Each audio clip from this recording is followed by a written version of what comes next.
Hi, welcome back, everybody. So we're pivoting back to H585. And two things I wanted to mention.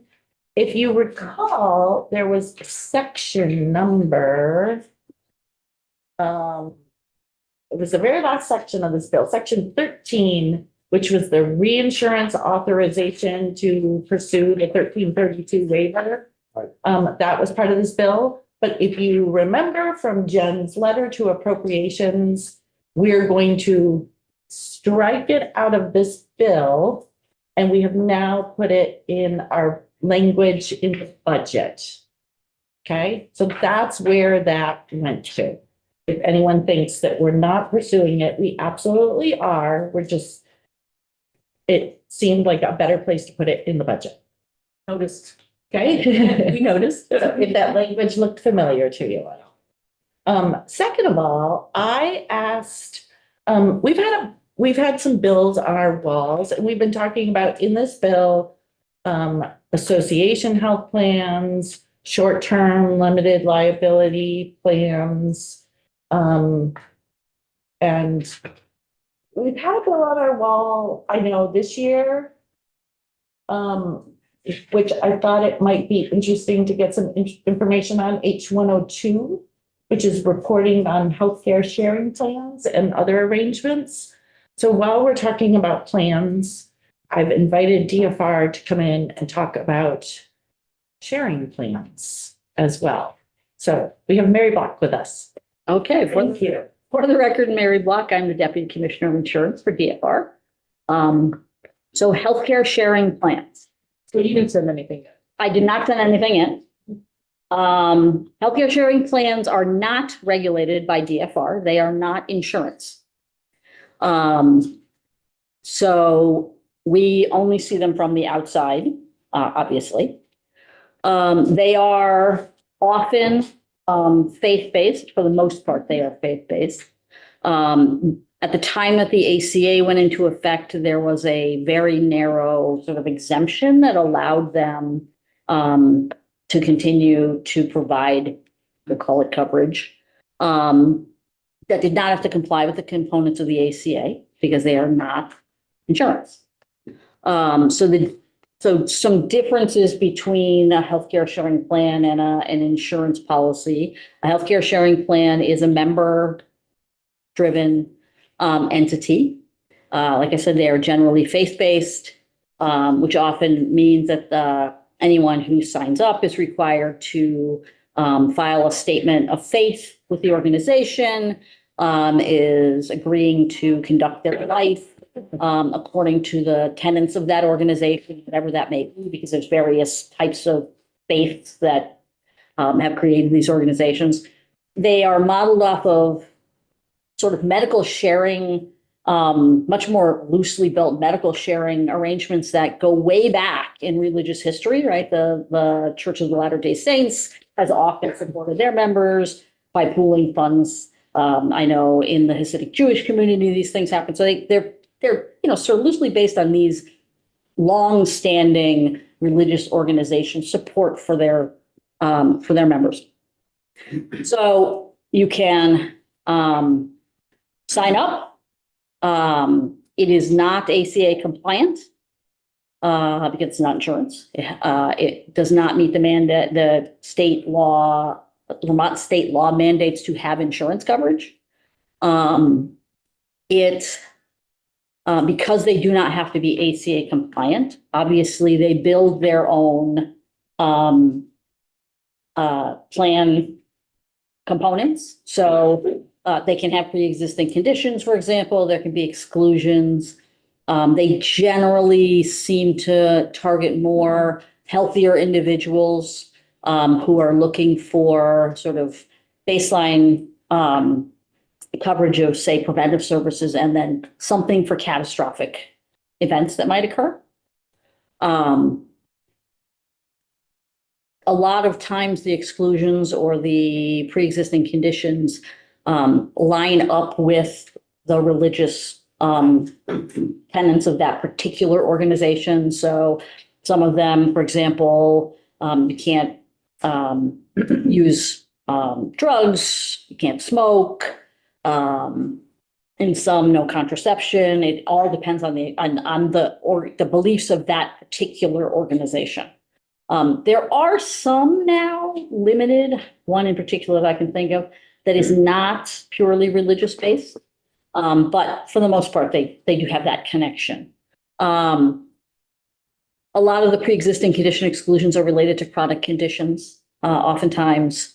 And to, things you would, assume the various religious organizations would not be comfortable with, like abortion or gender affirming care or things like that. Just depends on the organization. Where there have been issues is they are non-insurance, which means they can't represent themselves that way. They have to be careful about making sure that it is clear to their members that this is not an insurance policy. Some less than stellar organizations have gotten into trouble as a result of that. There was a very recent, actually came out in the last week, New York Department of Insurance sanction against an organization, which we will now be looking into because we now know that they do business in multiple states, because they were advertising as if they were insurance, and misleading their members into thinking it was insurance. We did a cease and desist order in 2019 for another organization that was doing similar things. There were a bunch of emails and advertisements and so forth that made it look like it was an insurance policy as opposed to what it is, which is a sharing plan. So no legal prohibition against it. If somebody wants to be involved or join, they need to go in with their eyes open and understand, what's allowed, what's not allowed, what's going to be covered, what's not going to be covered, and what kind of commitments they're making, to lifestyle or religious beliefs or whatever that is required by that particular organization in order to be a part of it. One of the other sort of byproducts that is can be problematic from a competitive market perspective is people who are members don't have insurance. So when they go for treatment, they rightfully tell a provider they are uninsured. That often qualifies them for discounts, may result in them being treated as uncompensated care from a hospital perspective or so forth. So it sort of skews things because they do that first. Some of the organizations will then negotiate charges on their behalf, some don't. So it just depends on the particular plan. So it sort of does throw off that dynamic a little bit because that's that compensation that they may get, that coverage that they may get is not sort of a part of the equation with the provider at the point of sale, we'll call it. So that's the high points. I think I have questions for you that I hope you'll be able to answer. And I'm asking because I don't mean to testify myself, but I spent over 25 years working in a medical practice. Do members of share plans have cards, like an insurance card? I think it depends on the plan. Depends on the plan. Do you know if some of these sharing plans have agreements with established PPO networks? I don't believe so. Which not formal agreements, I wouldn't think, but I'm not positive, honestly, because we don't have a lot of line of sight into it. I think that's actually what, do you ever receive, does DFR ever receive inquiries? You would be. We get complaints on occasion. Or inquiries from people about, is this an insurance plan or, questions like that. So yes, we get them. And we do what we can to, sort of facilitate, we can answer the question, is this an insurance plan? That's obviously an easy question for us to answer. If they have a complaint, we sometimes try to mediate and get them in contact with someone at the plan that can help them resolve their issue. Are any of these plans required to register in the state of Vermont? They are not insurance. They're not insurance. They're not insurance, so we do not regulate them. And so The we only time we regulate them is if they step over the line and start acting like insurance. And we have no idea how many Vermonters are members of. No real idea now. We have an idea oddly only because Colorado has a reporting requirement. They do an annual report. According to their report, the plans that have reported to them identified 14 of them are operating in the state of Vermont. But we don't know how many people that is. Colorado knows about Vermont. So they ask as part of their reporting requirement, they ask them to identify where they're operating. So 14 plans who reported to Colorado identified that they were also operating in Vermont. Also, so that. Yeah. Wendy. I'm having a really hard time understanding. So, if someone were to go into the hospital and this is what they have enrolled in, I know it's not Mhm. insurance, and they just say, I have no insurance. Yes, Technically, they're self-pay. but do they have to? Like if the insurance company was, or not the insurance company, if the faith-based healthcare sharing plans, they're not reimbursing the hospital for the cost. No, they will bill the person Mhm. who's self-pay, Yeah, right? Because they're saying, I don't have insurance, I'm going to pay for myself. So the hospital will bill them and that person will notify the sharing ministry that they have a claim and fill out whatever forms they got to fill out or whatever they need to do, provide whatever documentation is required. And then the sharing ministry would determine what would be covered and pay that individual member. pay the individual, Right. never goes to the hospital. Right. Okay. Does the individual have any recourse if the sharing plan declines to pay the bill? So not through us, right? Obviously not insurance. They're not regulated by us. I don't know whether they have any recourse through, say, the AG's office as a That would be standard. curiosity. Yeah, I know, I've heard just in conversations with the AG office that they have gotten complaints on occasion about health care sharing ministries. I don't know how prevalent that is. But yeah, you'd have to go that route and the AG's office would have to determine if it was a violation of the Consumer Protection Act. Do you, DFR, communicate with the AG's office if you get complaints? We haven't had any in a while. We do refer complaints to the AG's office that we get that they would handle. So that would be our normal practice for anything that we don't cover. So, I have Brian. I'm sure, Brian's up yep, first. yep, fine, yep. You Go first if you want. No, I don't, no, I didn't see your hand. Okay. So it sounds like there's not a lot of oversight of these plans. I'm wondering, is it possible that a person could receive a service from a hospital and then get a bill, submit it to their healthcare Sharing plan? sharing plan, thank you, be partially reimbursed, but then tell the hospital that they can't afford it and claim medical debt, and the hospital excuses their debt, and they just pocket the money from the healthcare sharing plan because no one's watching how it all is flowing. I honestly can't answer that question. I don't know.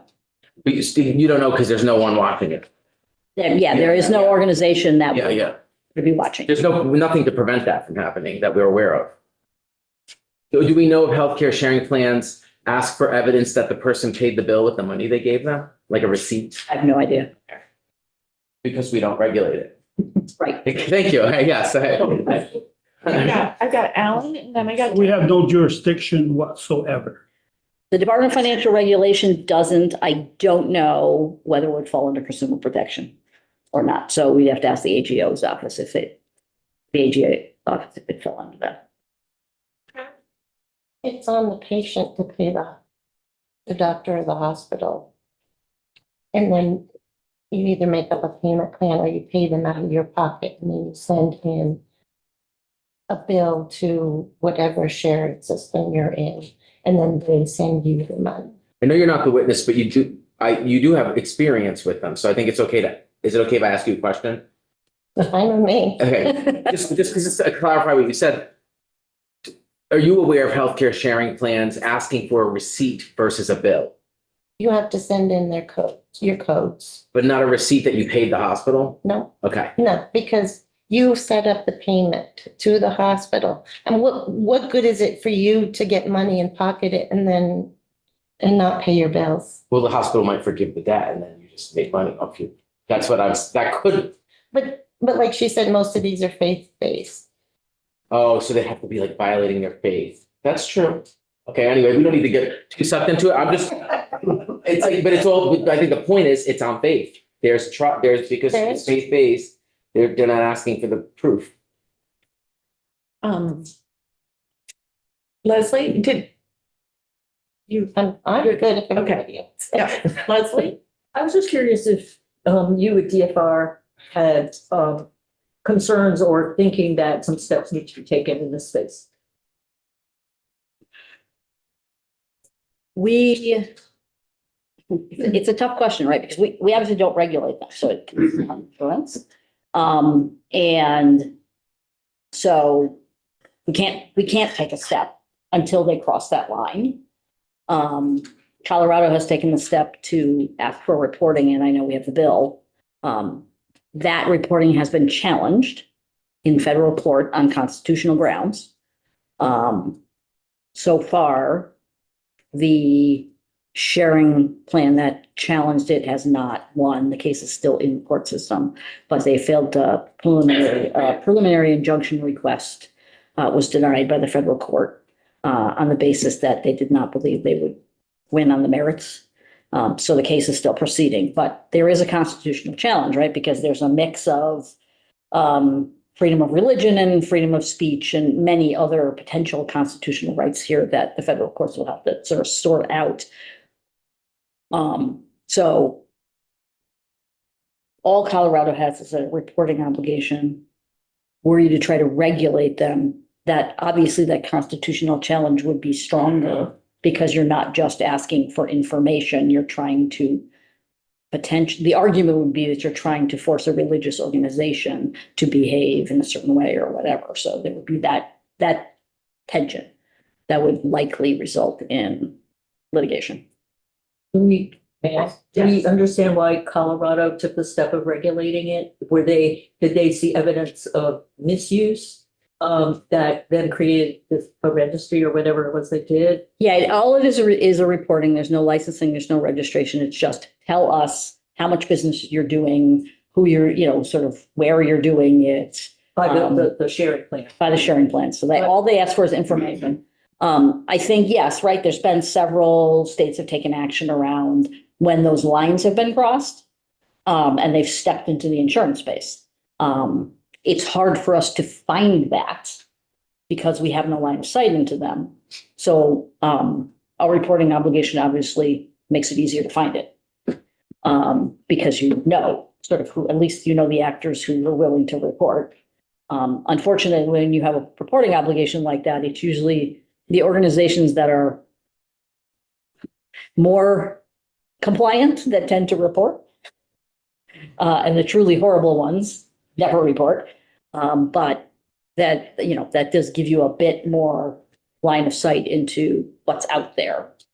So you can ask more questions. But if I'm thinking about what Brian was saying about hospitals ending up not, and I totally appreciate that what he said. But the hospital, if someone came and said they didn't have insurance, they wouldn't necessarily know that they had this product. They would not know. Exactly. We do have cards. Oh, do you? I know all of them don't, but I know some do. Any other questions? I'm wondering if sort of, in your opinion, you know, because in this bill, we're talking about, you know, short-term, limited duration plans. We're talking about, association health plans. We're talking about age rating. We're talking about sort of, it seems like fixes to, or options, other options for the unaffordability crisis, I'm not sure which it is. The affordability crisis, due to our increasing, premiums, obviously. Would you say that as insurance becomes more unaffordable, that people are looking and seeking other options for any healthcare coverage, and that health sharing plans might become attractive to more people who are searching for affordable coverage in any way they can get it? I would have to say probably, right? If people are looking for options, they can Google and they can find this as an option. You know, the options obviously that we put out there are things that we regulate and can control. Mhm. And most of which should fall into the ACA other than the short-term limited duration. So they have sort of those mandatory benefits. This obviously doesn't, and we don't have the control, but you can certainly find it if you Google. Okay. Thank you. I just wanted to get a little information on it because I know we've had that bill sitting there and it's 102 and it's essentially what Colorado, Yeah, it mirrors the Colorado. it's a reporting requirement. Mhm. And I was thinking about it in the context of this bill with some of the other things and the things that you do regulate. So I really appreciate you coming in and walking us through that. All right. All right. I think we are done for the day. So we are back here at 9 a.m. tomorrow. Oh, zero. No, that's right, because it's not Wednesday, it's You Thursday. can come at 9 if you No want. matter no matter how many times you don't tell me it's Thursday, I just keep thinking it's Wednesday. It's going to snow. We'll be back. Oh, I know, it's not supposed to be nice. Are you reconsidering the schedule at all?